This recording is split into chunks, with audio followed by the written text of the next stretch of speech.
नमस्कार दोस्तों, मैं हूं सिद्धार्थ दीक्षित और आपके सामने मैं पॉलिटिक्स की पैंट उतारने आया हूं आपके सामने। ठीक है, थोड़ी सी फनी भी हो जाए, हंस भी लिया करो यारों।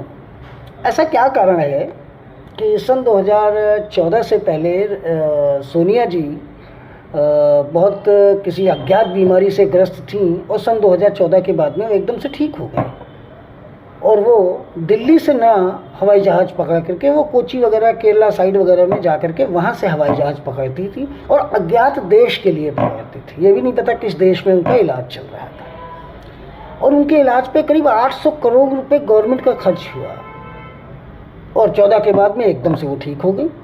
क्या हुआ मुझे नहीं पता भाई, आप लोगों को अगर पता हो तो प्लीज़ कमेंट में आप मुझे अपना जवाब दीजिए, ऐसा क्या हुआ।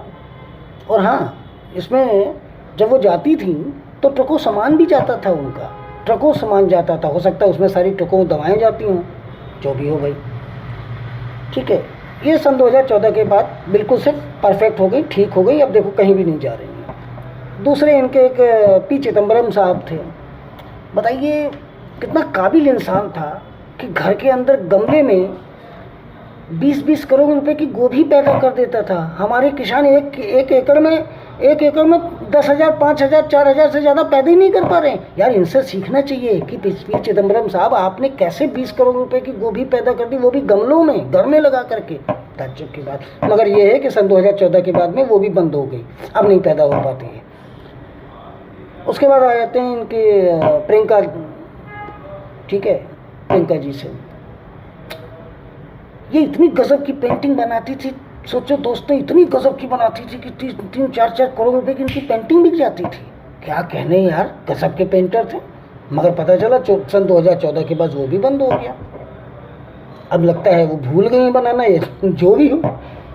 इनके दामाद सर भी थे, वो वाड्रा साहब, हरियाणा में करोड़ों अरबों रुपए की ज़मीनें खरीद ली। मगर सन 2014 के बाद ऐसा पता नहीं क्या हुआ कि शायद लोगों ने ज़मीनें बेचना बंद कर दी कि हम वाड्रा को ज़मीन नहीं देंगे, हम वाड्रा को ज़मीन नहीं देंगे। तो बेचारे अब नहीं खरीद पा रहे हैं, वो भी सन 2014 के बाद बंद हो गया। मतलब ये है क्या सारी चीज़ें सन 2014 के बाद में बंद कैसे हो गई है? ऐसा क्या हुआ, क्या रीज़न रहा?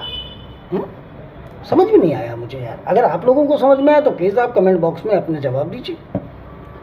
और हमारे देश के बड़े बड़े अर्थशास्त्री, वो तो बेचारे मौन थे, बोलते ही नहीं थे बेचारे। बोले क्या, उन्हें बिठाया गया था। मगर वो निहायत शरीफ आदमी थे। Please like and subscribe.